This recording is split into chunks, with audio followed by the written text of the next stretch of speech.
Yang saya rasa tuh dagangan saya laris, malahan untungnya nggak ada. Saya aneh di situ. Seperti diambil tuyul gitu. Iya. Ya kalau di pasar sih udah biasa bilangnya.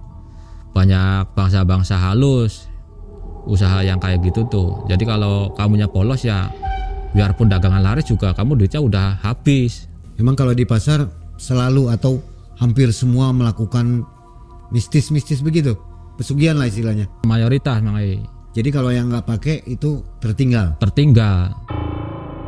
Di depan saya, di tengah-tengah antara saya sama batu dia, sama wujud si putri ular tersebut tuh, numpuk karung 5, jejer mangai 5. Itu duit kamu, itu kekayaan kamu, itu dunia kamu. Saya minta 5 miliar aja, dikasih wiridan tuh mangai. Bismillahirrahmanirrahim, disuruh baca yang satu malam itu 1000 kali. Terus Al-Fatihahnya 133 kali. Sama innama amruhu idza arada sya'an ayaqul kun fayakun 1000 kali makanya.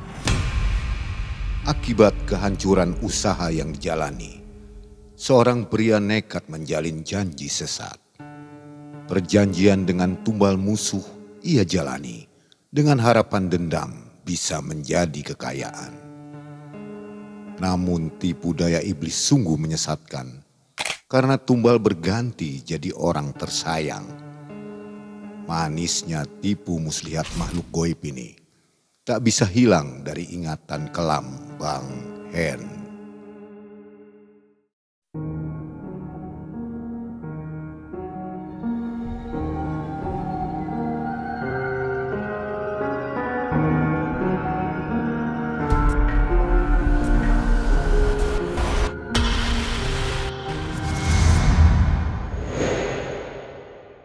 Assalamualaikum warahmatullahi wabarakatuh. Waalaikumsalam warahmatullahi wabarakatuh. Sobat Malam Mencekam, akhirnya kita ketemu lagi ya hari ini. Mang Ai dan tim sudah menyiapkan satu narasumber lagi. Di depan kita ada Bang Hen namanya. Ya. Apa kabar Bang Hen? Baik, Mang Ai. Alhamdulillah Bang Hen menghubungi kita lewat WA ya. Ya, Bang. Dan langsung direspon. Bang Hen ingin curhat katanya di Malam Mencekam. Ya, Mang Ai. Kisahnya tahun 2013 ya Bang Hen ya? 2013. Bang Hen ini seorang pelaku pesugihan. Betul, Waduh. Mang Ai.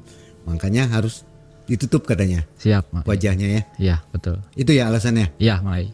Karena ada yang masih terkait begitulah. Iya, Mang Ai.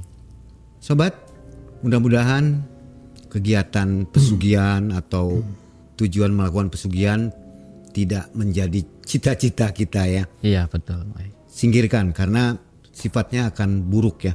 Betul ya begitu ya. Betul, Mang Ai. Akhir ceritanya pasti hancur lah begitu ya. Betul. Nah, nanti coba kita dengarkan di kisahnya Bang Hen. Ya. Bang Hen apa nih kegiatan sehari-hari? Kegiatan sehari-hari di proyek, Mang Ai. Proyek ya? Iya, sekarang di proyek. Masih berjalan? Masih berjalan, alhamdulillah. Oke, mudah-mudahan tambah mantap ya. Amin, Mang Ai. Proyeknya tambah besar. Ya, amin. Sobat, mudah-mudahan selalu sehat dan melimpah rezekinya. Saatnya kita dengarkan kisah dari Bang Hen. Malam Mencekam, semakin malam semakin mencekam. Ya. Ini dia Bang Hen.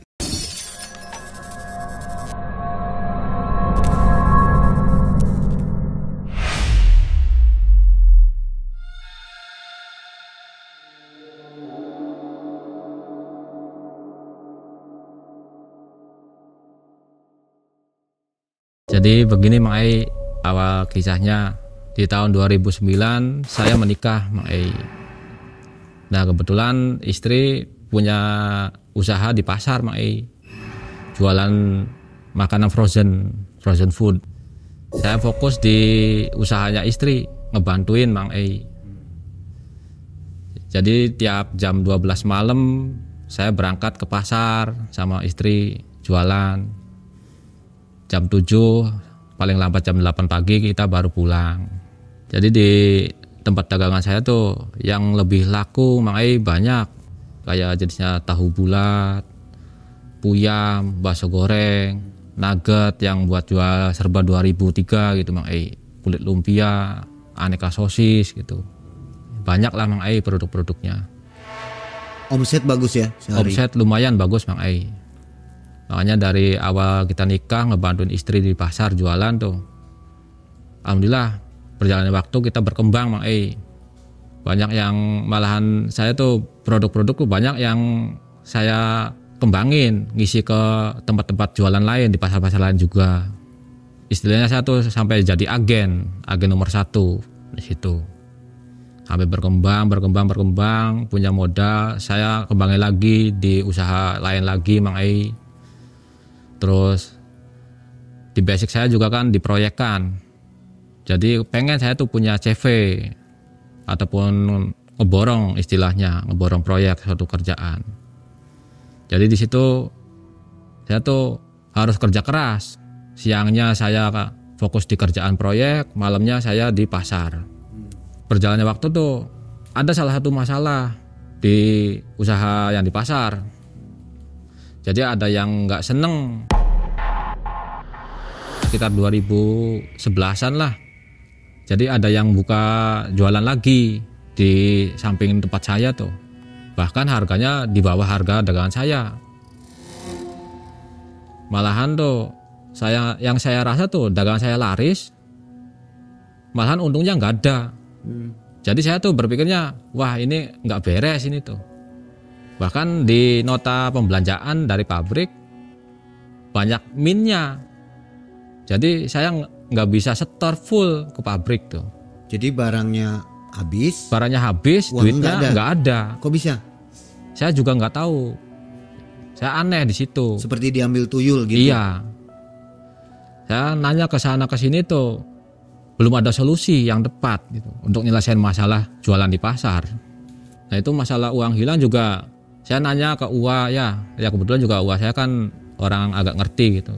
Cuman ya kalau di pasar sih udah biasa bilangnya. Banyak bangsa-bangsa halus usaha yang kayak gitu tuh. Jadi kalau kamunya polos ya biarpun dagangan laris juga kamu duitnya udah habis. Memang kalau di pasar selalu atau hampir semua melakukan mistis-mistis begitu. Pesugihan lah istilahnya. Ya kemungkinan kayak gitu. Mayoritas. Ya mayoritas Mang Jadi kalau yang nggak pakai itu tertinggal.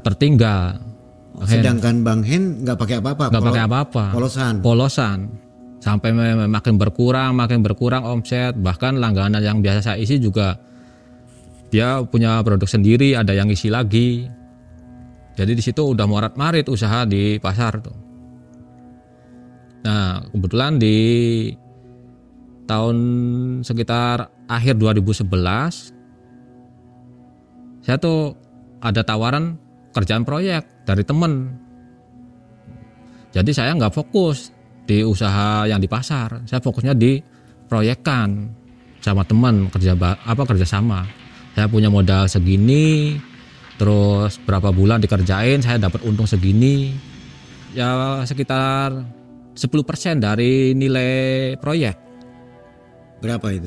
Sekitar kalau misalkan dari 100 juta kita dapat 10 jutanya, 10%-nya. Profitnya? Iya, profitnya dari keuntungannya. Karena saya kan punya modal gitu, nanam saham ke temen. Nah dari situ saya lebih condong ke proyekan. Jadi saya tuh nggak ngurusin jualan di pasar. Jadi istri aja yang ngurusin di pasar. Nggak tahu maju ataupun enggaknya tuh nggak tahu. Sepi atau ramenya saya juga nggak tahu.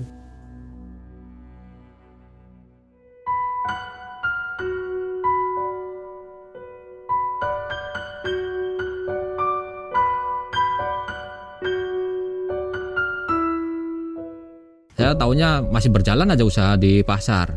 Dari hasil proyekan saya, misalkan dari keuntungan entah 10 juta, entah 5 juta saya tambahin lagi. Kiraan saya tuh maju, ternyata makin merosot keuntungan. Malahan istri tuh pernah ngobrol ke saya tuh, "Pak, gimana kalau jualan tuh tutup aja, tempat dagang juga dijual aja." Kata saya tuh, "Kenapa? Ada masalah apa?" Ya, soalnya nggak ada keuntungannya, malahan min terus. Nunjukin lah dari pabrik ini tuh min semua. Bahkan nilainya tuh fantastis, hampir 100 juta. Jadi dalam keputusasaan tuh tempat dagang dijual, otomatis tutup. jualan tuh. Jadi istri tuh di rumah ngurusin anak, ngurusin rumah. Saya yang kerja. Di situ saya fokus sama temen tuh, usaha bareng, dapat proyek nilai segini, ini saya ada dana segini, nilai bagi keuntungan. Itu berjalan. Di tahun 2012 teman saya tuh pagi-pagi nelpon, "Kang, ini ada tawaran proyek, nilainya lumayan, fantastis." Kata saya tuh, "Nilainya berapa, Bang Ben?" Kata saya tuh. 1,9 apa? 1,9 miliar. Proyek apa? Itu proyek pengecoran jalan. Volumenya berapa? Ya udah nanti saya SPK-nya saya kirimin. Tuh.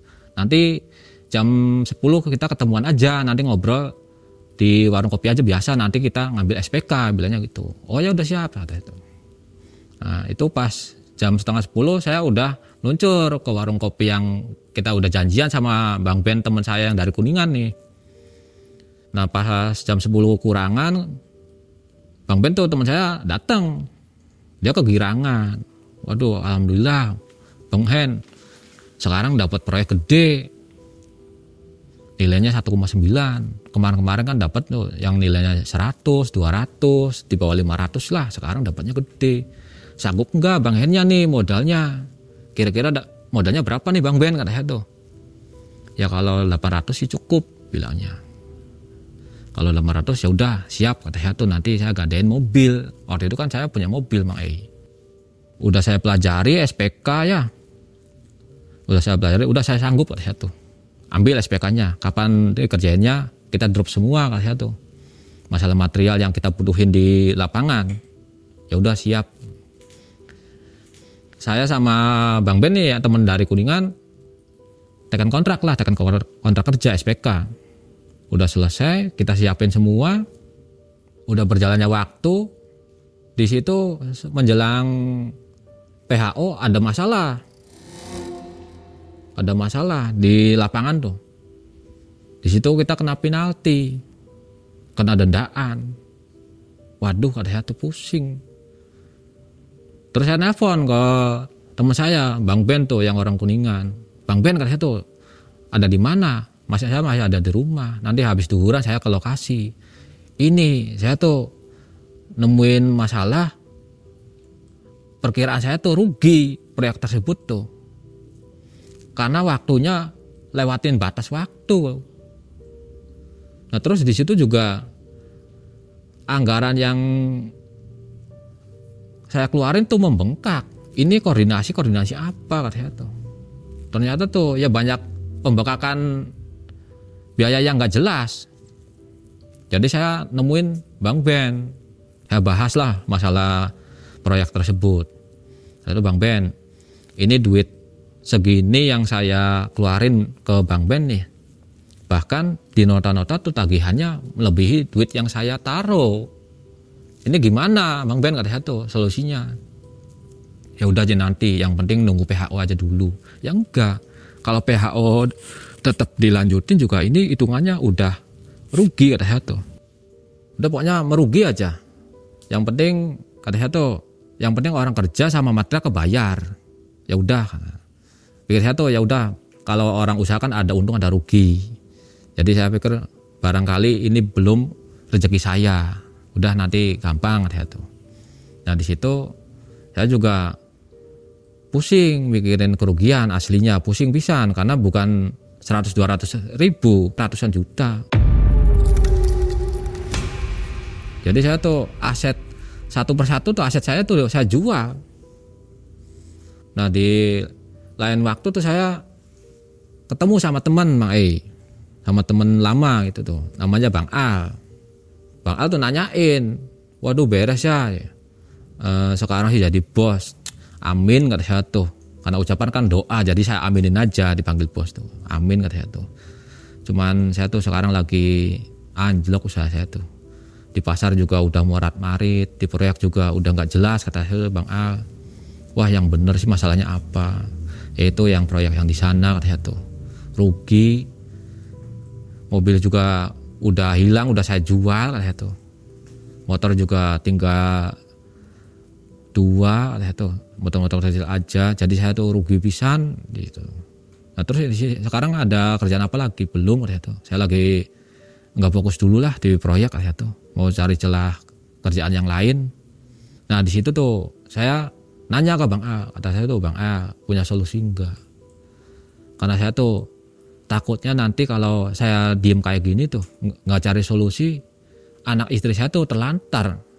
Saya nggak bisa kasih nafkah katanya tuh. Bahkan biaya sekolah juga nanti kan butuh buat anak saya. Jadi kira-kira ada solusi kan biar usaha saya tuh bangkit lagi. Wah saya sih nggak punya solusi apa-apa gitu. Malahan saya tuh awalnya bercanda sama Bang Al tuh. Bang Al katanya tuh cari pesugihan aja yuk.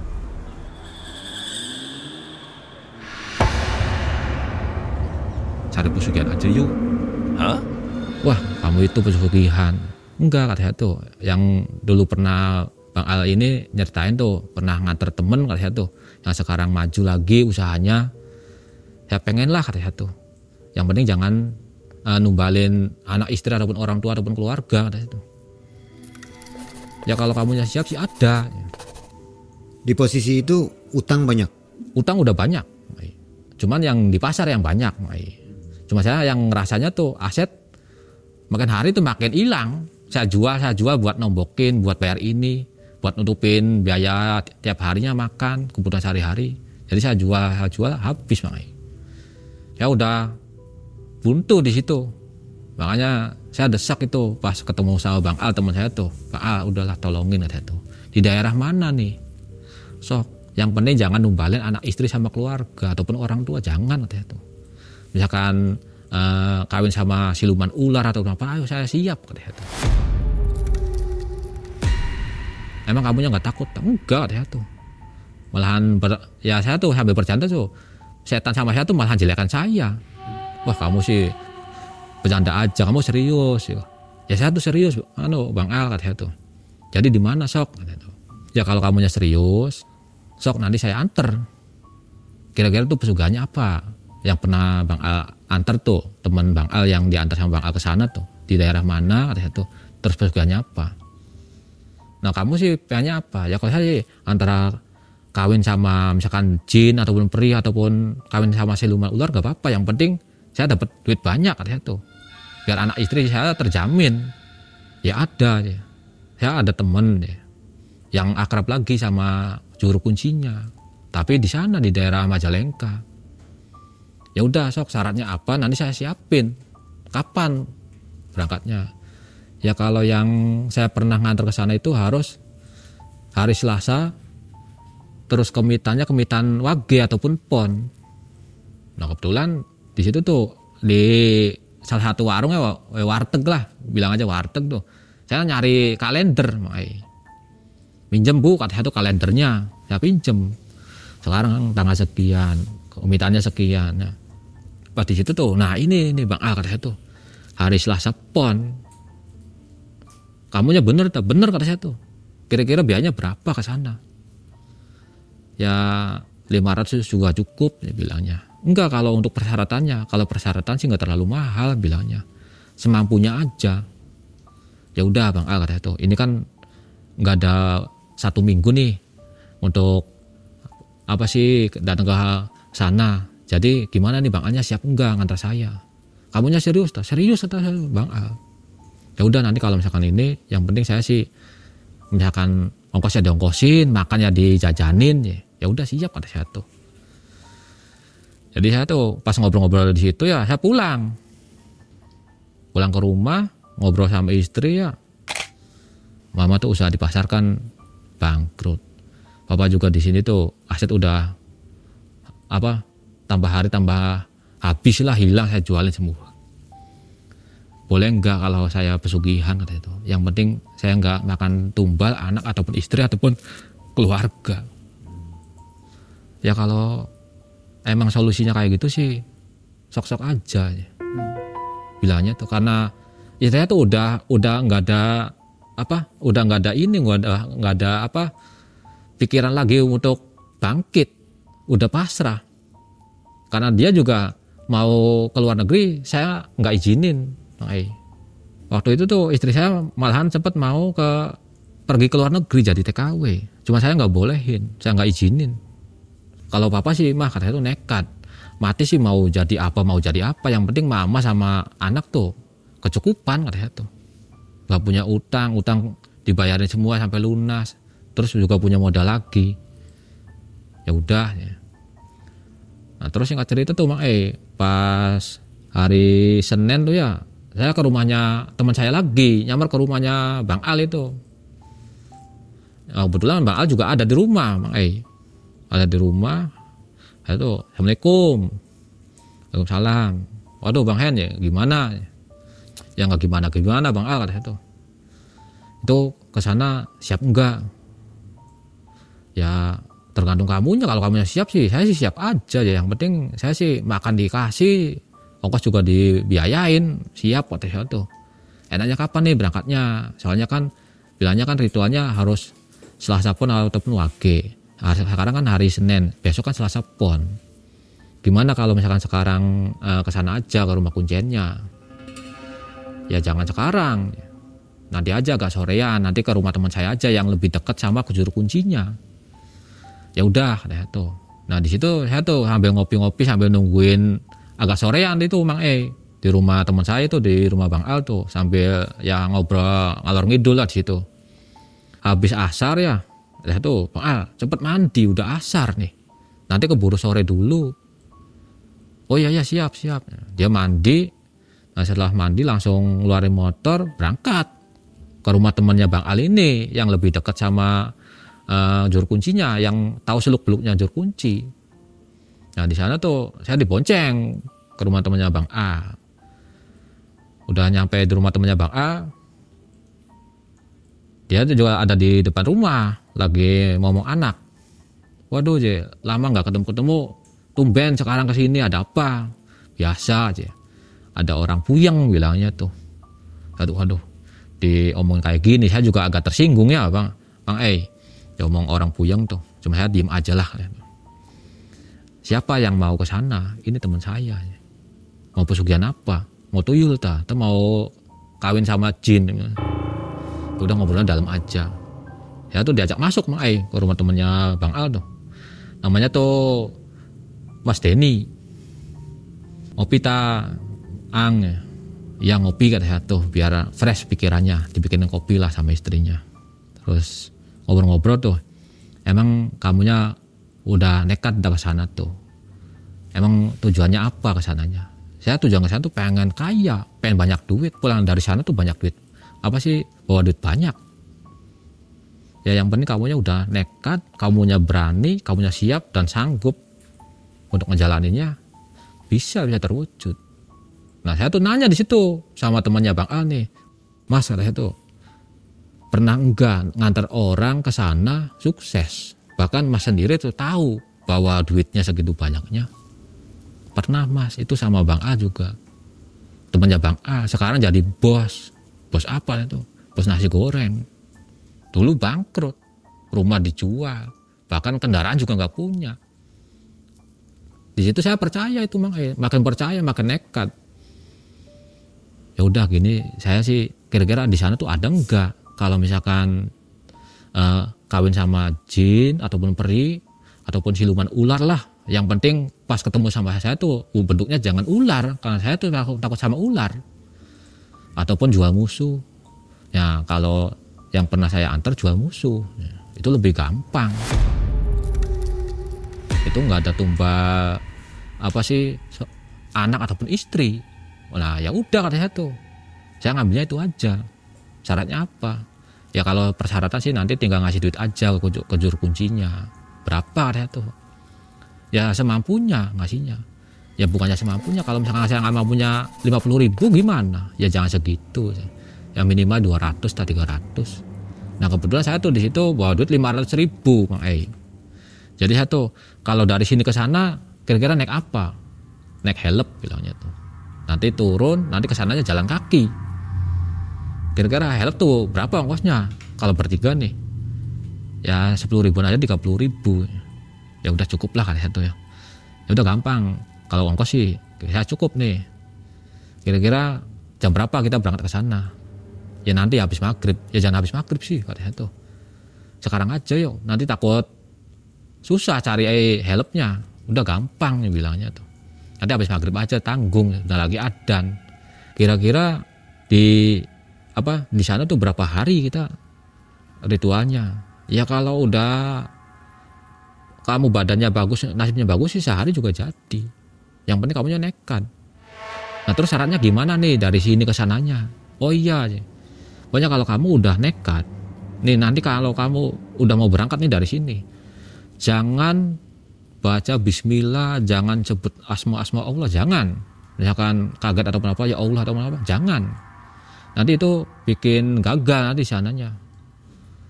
Jadi nanti kalau maghrib nggak usah sholat, ya nggak usah. Nanti saya aja sama itu si Bang Al yang sholat, kamu nggak usah aja, karena kamu kan yang mau ritual. Oh ya udah. Jadi pas waktunya maghrib tuh saya nggak sholat. Nah, terus habis maghrib dia udah siap ya Bang Al sama Mas Denny tuh. Udah Bang Hen ya udah siap tuh. Ya udah ayo lihat tuh. Nah dari situ jalan kaki ya deket sih dari rumahnya Mas Denny ke Jalan Raya tuh, nyari mobil help tuh. Nah dari situ di perjalanan saya nanya, Mas Den katanya tuh lokasinya di daerah mana? Di daerah Majalengka.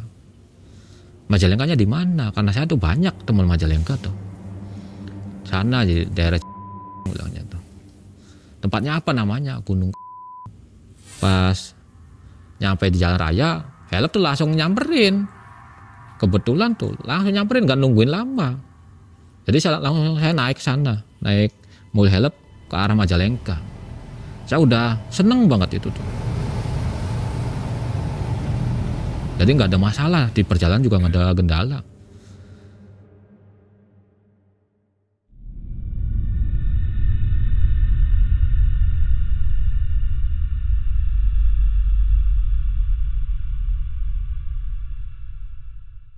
Nah singkat cerita sampai di daerah Majalengka, saya nanya lagi, Mas Den itu masih jauh nggak? Udah deket ya, nanti di depan tuh kita turun. Nah pas di salah satu gapura tuh ya, turun kiri, turun lah, kita bertiga turun, terus nyebrang jalan kaki. Jadi dari Jalan Raya ke rumah juru kunci tuh ya lumayan jauh Mang Itu juga kan udah gelap jalannya tuh, kesananya pedalaman. Waduh lumayan juga ya katanya tuh rumah juru kuncinya. Yang namanya kunci kayak gini sih pasti rumahnya di pelosok-pelosok, nggak mungkin di kota, bilangnya gitu. Iya ya katanya tuh. Nah singkat cerita tuh nyampe lah di rumah juru kunci. Nah itu tuh di rumahnya bagus Mang Jadi nggak kayak di film-film gubuk atau apa, enggak serem, enggak, rumahnya bagus. Sebelum Isya malahan sampai situ. Sebelum Isya udah nyampe situ, ya ketok pintu. Assalamualaikum. Nah di dalam tuh istrinya yang bukan pintu. Waalaikumsalam. Ini siapa Jang, bilangnya gitu. Ini Denny dari Cirebon, bilangnya gitu. Bawa tamu. Abahnya ada. Nah siapa dipanggilin lah. Nah, saya bertiga tuh disuruh masuk. Saya duduk. Abah keluar. Waduh Denny ya, baru nongol lagi. Gimana Den? Ini Bah ya, ada temen nih minta solusi dari Abah. Solusi apa? Ya biasa di situ di Gunung mau tirakat. Yang mana yang mau ke sana? Ini ya Bang Hen. Udah sanggup tah? Ya.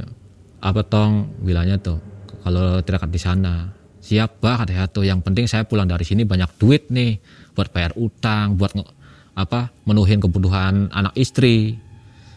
Ya yang penting Masnya aja yang siap enggak untuk ngadepin rintangan segala macamnya. Siap Bah katanya tuh. Syaratnya apa aja Bah? Ya kalau syarat sih nanti Abah yang nyiapin. Cuman tinggal ngasih biayanya aja karena lumayan banyak. Kira-kira berapa Bah? Ya 200.000 sih habis bilangnya gitu. Oleh itu Bah, terus ini Bah, saya dari rumah tuh bawa duit 500. Cuman buat beli rokok kita bertiga, sama makan, sama minum, sama ongkos tuh tinggal 320-an. Ini juga belum buat ongkos pulang. Jadi gini aja, sini 200, yang 120-nya sok dipegang, barangkali buat ongkos. Kata si Abah, kalau lebih baik sih gini aja, ini si temennya jadi suruh pulang aja, suruh balik lagi aja, nanti masnya di sini ritual sama Abah. Gak apa-apa tuh Abah, malam-malam tuh suruh pulang lagi, gak apa-apa, masih banyak angkot sih kalau mau ke Cirebon. Nah ya, jadi yang 120 tuh Mang saya bagi nih, yang 50-nya saya pegang sendiri, yang 70.000-nya saya kasihin buat ongkos pulang teman saya tuh. Nah di situ saya tinggal berdua nih sama si Kuncen, sama si Abah, nggak tahu Abah siapa tuh, saya udah lupa. Saya manggilnya Abah aja. Saya Abah, nanti di sana tuh gimana Abah?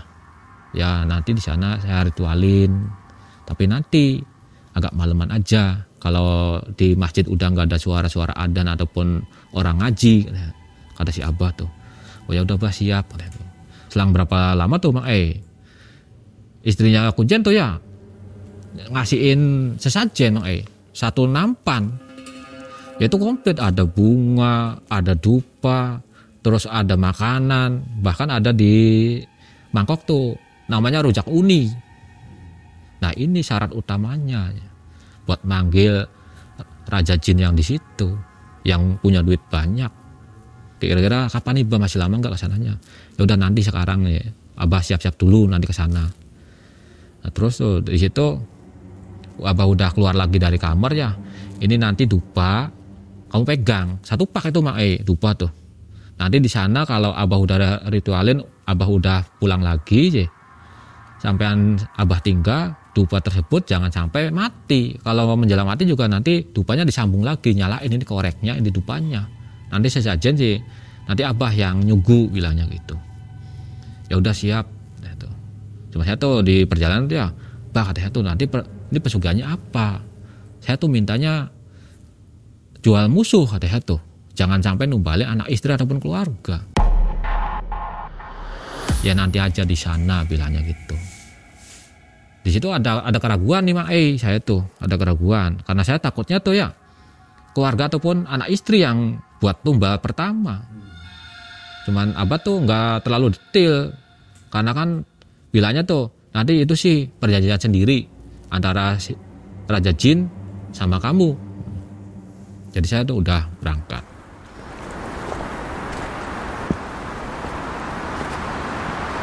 Itu tuh ada gapura Mang saya tuh Bah itu gapura apa? Ya nanti kita masuk di situ. Cuman di situ ada bacaan tuh ya TPU, tempat pemakaman umum. Tuh Bah kok ini di pemakaman sih? Iya nanti tapi di ujung sana tempatnya. Nah pas masuk di area pemakaman tuh Mang itu ada tempat keranda tuh. Kerandanya tuh goyang Mang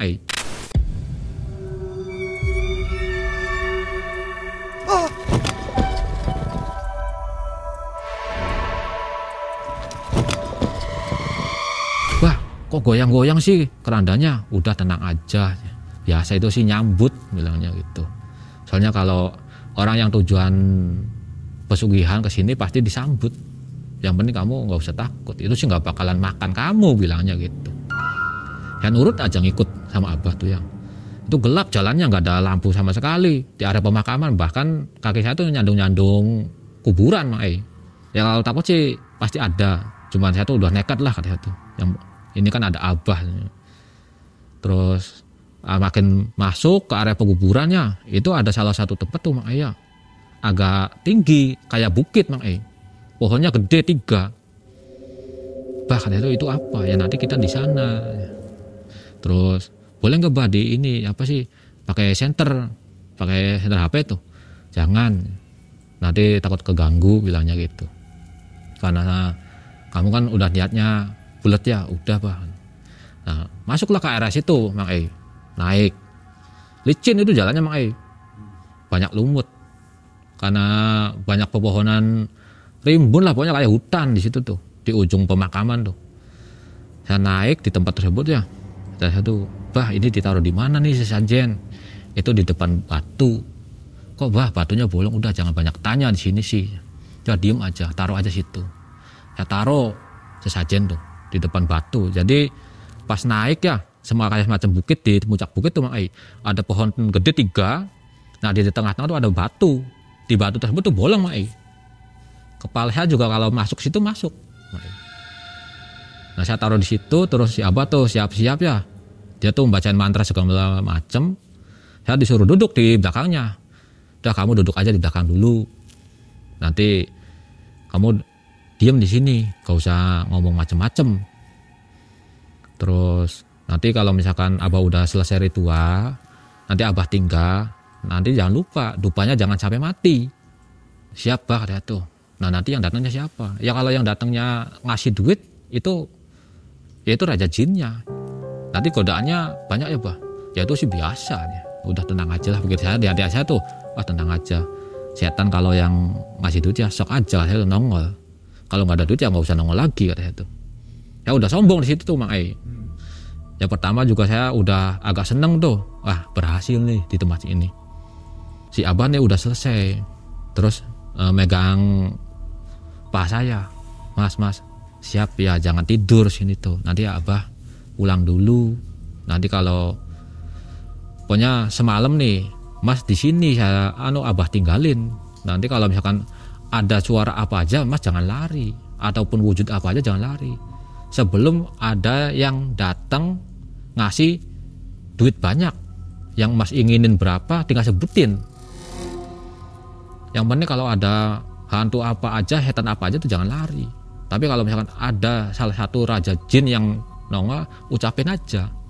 Mas butuhnya berapa, ucapin. Nanti dikasih. Siap, Bah, katanya tuh. Itu gelap ya? Gelap. Sama sekali? Sama sekali. Yang namanya lihat tangan juga nggak kelihatan. Nah di situ saya duduk di situ tuh. Nggak disuruh baca apa-apa. Yang penting duduk, jaga dupa, jangan sampai mati. Saya fokus di situ, nungguin dupa biar jangan sampai mati. Saya pengen terwujud di situ tuh, pengen cepet kaya. Sekitar jam 11-an tuh baru ada suara-suara, suara-suara aneh, suara orang ketawa, orang nangis, bahkan orang ketawa juga kuntilanak ketawa tuh saya tandangin. Kalau kamu banyak duit sok sini, katanya turun. Saya minta duit yang banyak. Sok mau goda saya, mau nakut-nakut saya sepuasnya aja nggak apa-apa, katanya tuh. Yang penting saya minta duit. Itu lama-kelamaan tuh hilang, Nah terus yang bikin saya kaget tuh ya, jadi pocong, mukanya jelas, seremnya minta ampun, mukanya tuh hancur pokoknya, baunya busuk, pokoknya hampir muntah saya di situ. Katanya tuh, kalau kamu kesini bawa duit, mangga silahkan, saya minta duit yang banyak. Tapi kalau nggak ada duit, kamu pergi jauh-jauh, saya nggak bakal takut. Katanya tuh, muka kamu tuh jelek, nggak usah kasih sini kalau nggak ada duit. Tuh, pergi, nggak ada lagi. Nah terus yang bikin lebih kaget lagi memang ada kayak semacam tuyul 3 itu tuh di depan tuh juga joget, cuman mukanya tuh datar. Kecil udah godain saya, katanya nakut-nakutin saya nggak bakal takut. Ada duit enggak kamu? Cuma suaranya tuh bindeng, nggak jelas ngomongnya. Ada duit enggak? Kalau ada duit saya minta yang banyak, 5 miliar aja. Nanti kamu saya bawa pulang nggak apa-apa. Karena saya pikir satu, barangkali ini tuyul yang bisa bantu usaha saya nih, dapat duit. Dia pergi lagi, Cuma saya tuh satu, jangan sampai ular yang datang itu, takutnya ada ular, Karena saya paling takut sama ular tuh. Wah, yang namanya cobaan ditakut-takutin sih banyak, banyak banget.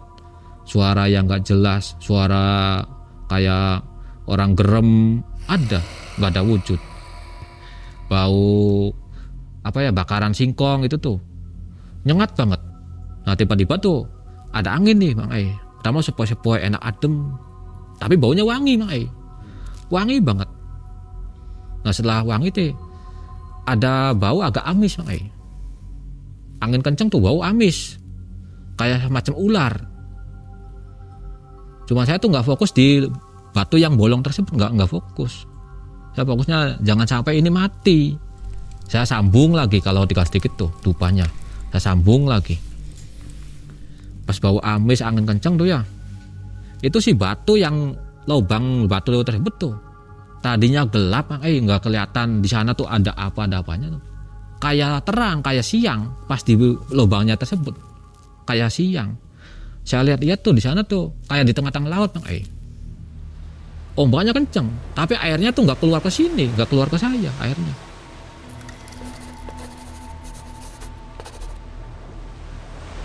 Kata saya tuh, lah kayak nonton TV, perasaan saya tuh. Cuman saya tuh ini kok di tengah-tengah laut, tapi airnya nggak keluar sini. Saya aneh di situ Bang Ai. Ini ada apa lagi? Kata saya tuh.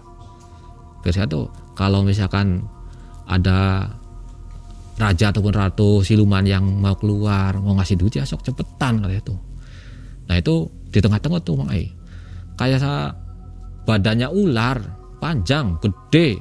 Tapi kepalanya mana, ekornya mana tuh nggak kelihatan, cuman badannya doang. Bagian tengah-tengahnya kelihatan, cuman sisingnya tuh kayak pelangi, warna-warni. Lihat, cuman tuh kayak ada desisan. Hah? Pas dari kejauhan tuh ada kayak macam putri, tapi badannya ular. Badannya ular ya.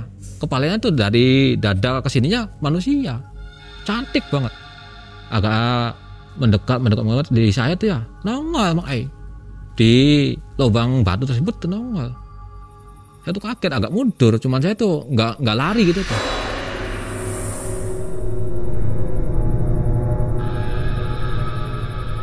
Karena wujudnya tuh cantik. Walaupun badannya ular, wujudnya cantik. Nah dia tuh langsung nanyain, lagi apa sih, punya tujuan apa sampai nunggu di sini tuh, ngusik tempat saya di sini tuh. Tujuan apa kamu tuh di sini tuh? Kata saya tuh, saya pengen kaya. Saya pengen dapat duit banyak di sini tuh. Saya pengen kaya pokoknya. Biar bisa bayar utang, nyukupin segala-gala buat kebutuhan anak, istri dan keluarga. Saya sanggup kasih kamu kekayaan, tapi saya minta makan. Pikir saya tuh, makan. Saya siap kata saya tuh. Karena pikir saya tuh, karena jual musuh sih Bang Ai, bukannya numbalin anak istri ataupun keluarga, bukan. Kamu mintanya berapa? Yang penting syaratnya satu, kamu ngasih makan dulu. Ya sok kata saya tuh, duitnya dulu ditunjukin. Mintanya berapa kamunya? Saya minta 5 miliar aja, gak banyak-banyak. Saya minta 5 miliar, nanti kamu mau makan apa saya kasih. Salahnya di situ Bang Ai. Saya nantangannya tuh, mau makan apa saya kasih. Jadi dalam sekejap tuh Bang Ai ya, di depan saya, di tengah-tengah antara saya sama batu tuh ya, sama wujud si putri ular tersebut tuh, numpuk karung 5 jejer Bang Ai, 5.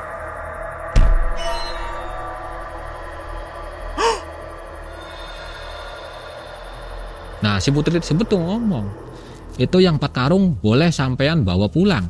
Itu duit kamu, itu kekayaan kamu, itu dunia kamu. Tapi yang 1 tolong lemparin ke dalam batu yang lubang tersebut. Nah pas udah ngomong itu tuh Bang Ai, wujudnya tuh nggak ada, hilang. Angin yang tadinya kencang juga nggak ada Bang Ai.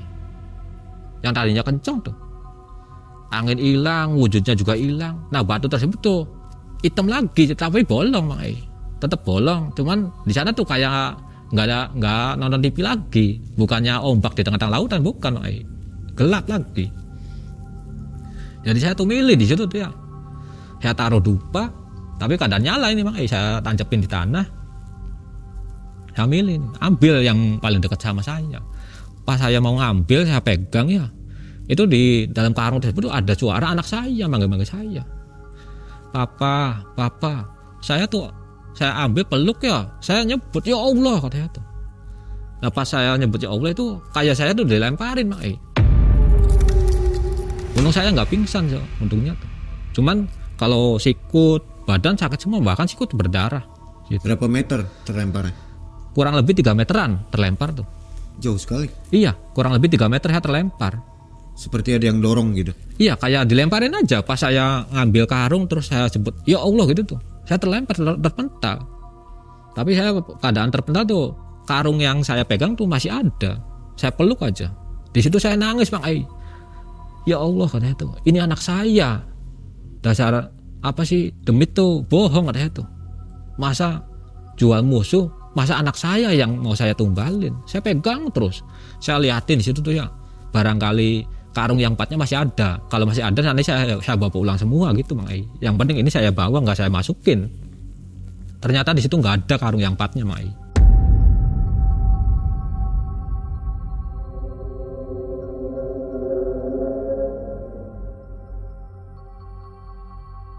Jadi karungnya saya pegang sambil saya tuh pulang ke rumah Juru Kuncen, ke rumah Abah.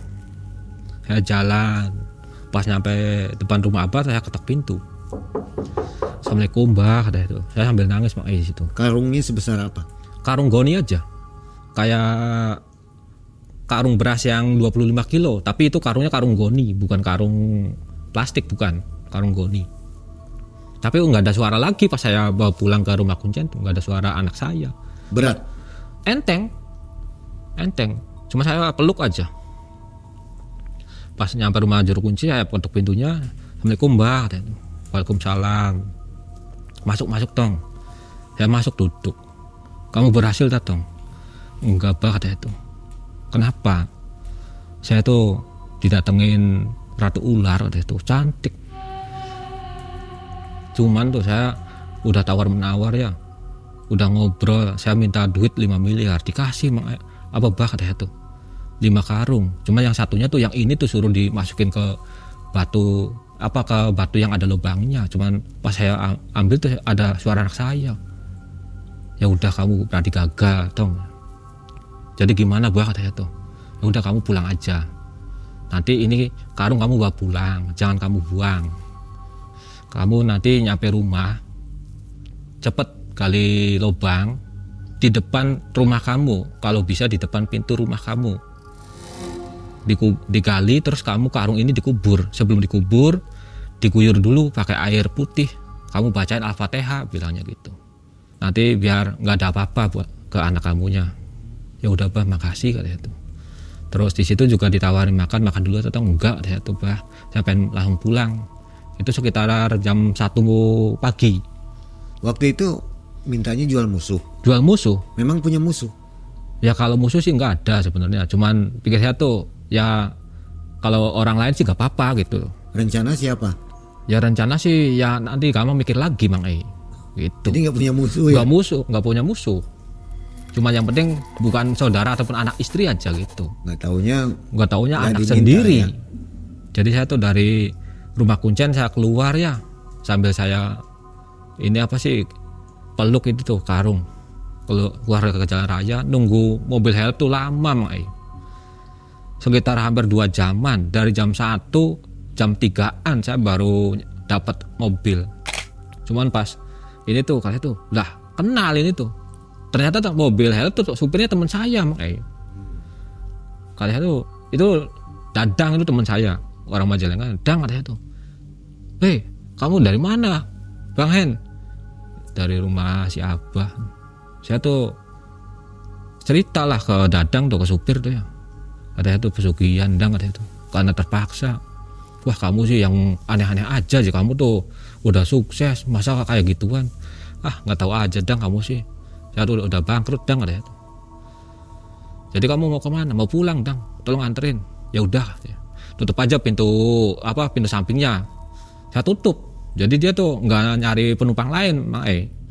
Dari situ saya tuh dia ajak ngebut sama teman saya tuh, yang penting kamu cepat nyampe rumah. Nah singkat cerita itu saya nyampe rumah Mang Ai. Sebelum subuh tuh saya udah nyampe rumah. Kamu rumah masih di itu tadi perumahan tak? Iya, katanya tuh masih di perumahan. Bahkan teman saya tuh sering main dulunya, jadi apal dari jalannya tuh, jalan ke rumah saya tuh. Udah nyampe depan rumah, jangan ya tuh, ini ongkosnya. Enggak usah deh, saya langsung putar balik aja, yang penting kamu udah beresin aja dulu, bilangnya. Mungkin dia paham itu Mang Ai, saya pulang dari tempat tersebut tuh, dia mungkin paham karena dia asli orang situ Mang Ai. Saya turun dari mobil, saya masuk ke garasi ya, pintu udah dibukain sama istri tuh. Pak, itu anak. Kenapa, katanya tuh? Itu cepetan. Sambil marah ke saya tuh, istri saya tuh marah ke saya tuh. Tapi karung saya nggak saya taruh, tetap saya bawa. Itu karung apa? Udah diem, katanya tuh. Pas saya lihat tuh anak saya tuh kayak udah ini Mang Ai, kayak udah nggak sadar anak saya tuh. Perempuan. Perempuan. Umur berapa? sekitar umur 4 tahunan. Napas juga tinggal di dada aja. Jadi kesini tuh udah dingin badan tuh. Cuma saya tuh inget pesan dari Kuncen tuh ya cepet dikubur. Saya langsung nyari cangkul itu Mak. Cuman cangkul nggak ada, saya nggak punya cangkul. Adanya linggis Mak. Saya ambil linggis ya. Mau apa lagi? Udah mama tungguin anak saya di kamar. Saya mau di luar dulu mau ngubur ini biar cepat sembuh anak tuh. Saya gali pakai linggis ya sampai tangan saya lecet-lecet tuh. Udah cukup dalam ya buat ngubur karung tersebut tuh. Saya taruh karung tuh. Saya bacain Al-Fatihah dulu. Setelah baca Al-Fatihah tuh baru saya siram, ambil air di bak mandi tuh. Saya siram, saya kubur lagi pakai tanah. Bahkan saya nggak tega mau nginjak-injak buat madet tuh. Biar madet nggak tega. Tertutup tanah aja. Saya masuk lagi cuci tangan, cuci kaki. Saya ambil air minum. Terus saya bacain Al-Fatihah lagi tuh. Saya minta sembuh lagi anak saya tuh, normal lagi. Jangan sampai sakit, jangan sampai meninggal. Nah di situ tuh saya usapin di dada, di ubun-ubun, di muka saya usapin pakai air semua. Terus sampai ke kaki. Alhamdulillah Mak. Itu berapa menit kemudian tuh malahan batuk Mak, anak saya tuh.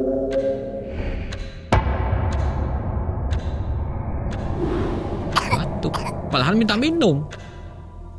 Minta minum. Langsung manggil saya. Padahal matanya itu masih nutup, posisi nutup. Belum terbuka mata tuh.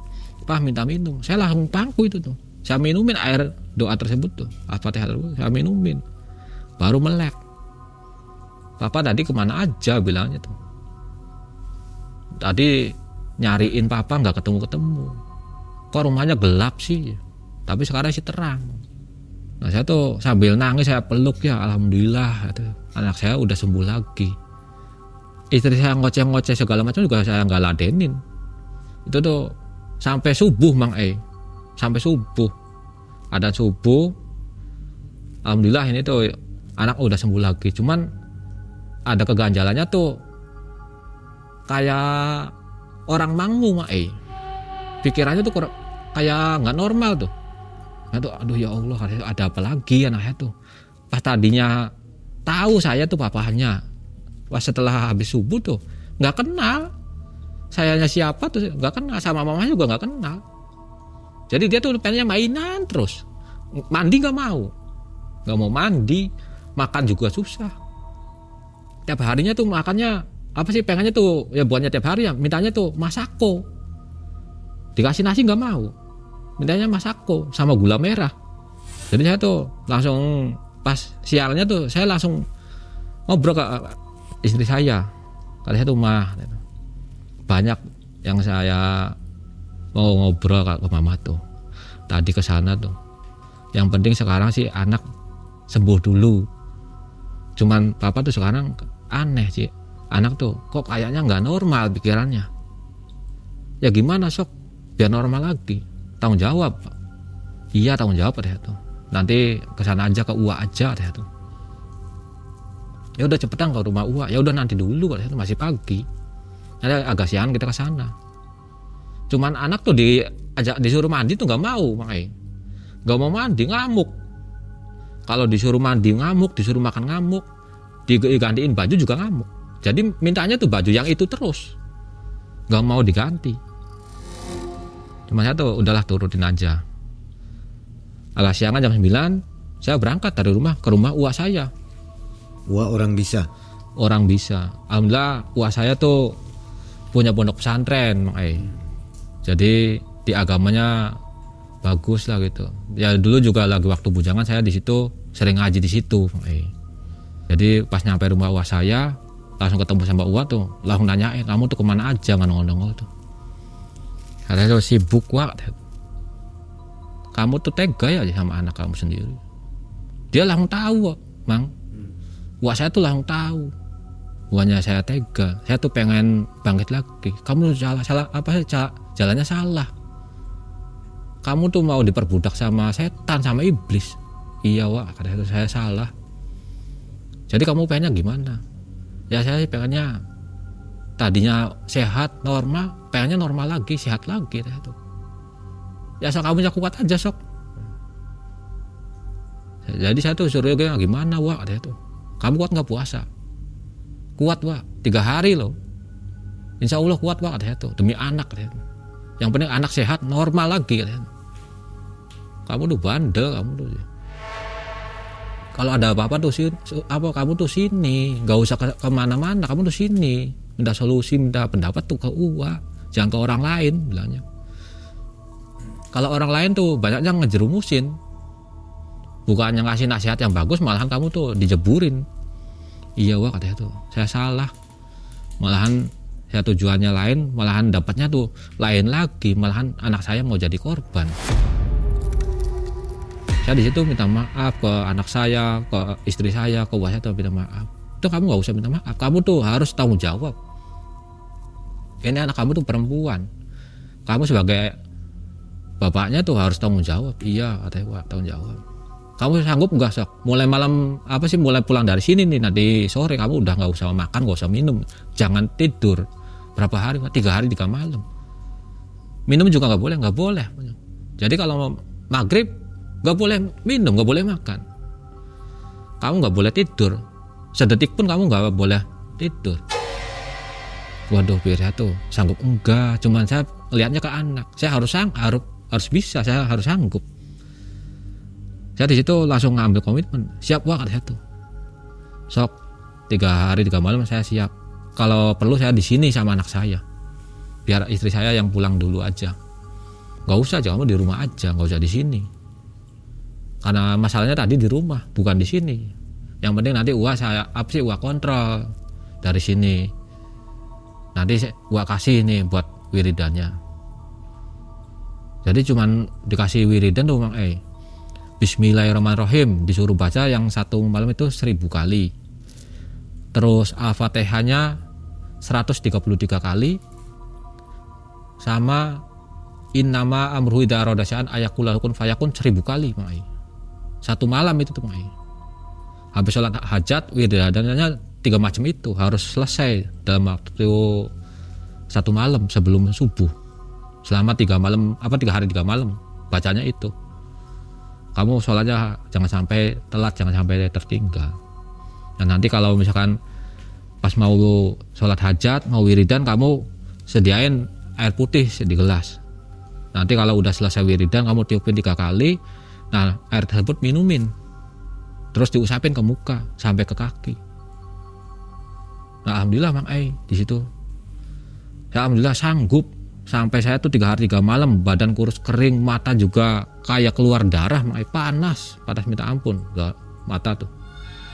Tapi alhamdulillah anak saya tuh sehat, normal lagi, baru 2 hari normal Mang Kenal di saya itu siapa, di mamanya juga kenal lagi. Mau mandi malah minta mandi. Pas saya puasa 2 hari 2 malam tuh, baru 2 hari 2 malam udah minta mandi, minta makan, udah normal lagi. Cuma saya tuh tanggung sehari lagi. Sampai alhamdulillah saya tuh pas subuh finish itu tuh, pas 3 hari 3 malamnya pas subuh, anak saya tuh minta sholat bareng sama saya sama ibunya. Sholat bareng alhamdulillah saya tuh seneng banget Pas habis subuh agak siangan tuh ya, jam 7-an saya ke sana lagi Saya belum makan belum minum di situ. Pas 3 hari 3 malam tuh saya ke rumah Uwa lagi. Cuman saya tuh mulutnya bau pisan Kata anak saya sama istri saya tuh, Papa tuh mulutnya bau. Ya wajar, 3 hari 3 malam saya nggak makan nggak minum kok saya tuh. Cuma saya tuh badan lemes. Cuman ya alhamdulillah saya tuh masih sanggup buat bawa motor bonceng anak istri tuh. Sampai ke di rumah Uwa, langsung Uwa saya tuh bilang alhamdulillah. Kalau kamu nggak sanggup berarti kamu bukan ponakan Uwa, bilangnya tuh gitu. Itu di situ lemes Pas nyampe rumahnya Uwa tuh lemes banget badan tuh. Wah katanya tuh kayak mau pingsan katanya tuh. Kamu belum makan? Belum. Minum? Belum. Ya udah cepetan minum. Terus istri saya ngambilin minum Saya minum itu tuh segar. Cuma saya tuh ngantuk di situ tuh. Habis minum langsung tidur saya tuh, nggak sadar. Setelah habis duhuran saya tuh dibangunin sama istri tuh. Alhamdulillah saya tuh bangun Mang. Saya tuh kedengeran ada suara adzan, cuman saya tuh nggak sanggup buat melek. Badan saya lemas, mata saya juga masih ngantuk, masih tiduran aja. Pas dibangun sama istri tuh saya bangun Mang. Pak bangun, duhur. Saya bangun ya, alhamdulillah mana anak itu dia lagi main sama cucunya Uwa tuh lagi mainan. Saya liatin aja, iya alhamdulillah. Malahan anak saya tuh ngeliat saya tuh ya langsung meluk saya Mang. Pak aja, Pak udah sembuh dah, udah sembuh saya tuh. Tapi masih bau mulutnya gitu. Iya yang penting kamu sehat lagi, normal lagi. Emang saya tuh kenapa? Nggak apa-apa saya tuh. Saya tuh ada sedihnya, ada senangnya juga pas lihat anak saya normal lagi Mang. Jadi di situ tuh habis sholat duhur ya, saya diajak ngobrol lagi sama Uwa saya tuh. Udah kamu tuh jangan diulangin lagi masalah kayak gitu. Masalah kamu mau kaya ataupun kamu usaha lagi bangkrut itu cobaan dari Yang Maha Kuasa. Kamu harus bisa melewati segala rintangan tersebut. Jangan sampai kamu tuh tergoda sama masalah pesugihan segala macam. Itu tuh iblis jerumusin. Jadi gimana tuh utang-utang beres? Utang-utang ya sementara ya ada rezeki kita angsur Mang. Mau ya orang-orangnya? Mau. Dia juga tahu lah. Udah selesai sekarang? Udah selesai. Alhamdulillah ya. Alhamdulillah udah selesai. Nah dari kisah ini ada nggak saran untuk penonton Malam Mencekam? Ada. Ya kalau saran untuk teman-teman semua, jangan sampai tergiur lah masalah pesugihan dengan instan dapatnya kekayaan. Jangan, itu bohong semua. Mendingan sholat yang rajin, ibadah yang rajin, sholat malam dijalanin, ngaji Al-Quran. Di situ ada semua untuk ketenangan hidup. Artinya sekarang anak sudah besar ya? Udah besar, alhamdulillah. Umur berapa sekarang? Sekarang SMP kelas 2, sekarang mondok pesantren. Alhamdulillah. Sehat ya? Alhamdulillah sehat. Nggak ada gangguan lagi? Nggak ada gangguan lagi. Nah, Bang Han kapok? Kapoknya minta ampun. Nggak akan lagi ya? Nggak akan lagi. Baik. Nah sobat, itulah pengalaman dari Bang Hen, bukan Bang Han. Bang Hen. Bang Hen. Mudah-mudahan nggak terjadi pada kita ya. Ya. Bang Hen, terima kasih, sehat selalu bersama keluarga ya. Ya, amin. Mudah-mudahan usahanya tambah maju lagi. Amin. Sobat, terima kasih. Kita akan jumpa di video selanjutnya. Assalamualaikum warahmatullahi wabarakatuh. Waalaikumsalam warahmatullahi wabarakatuh.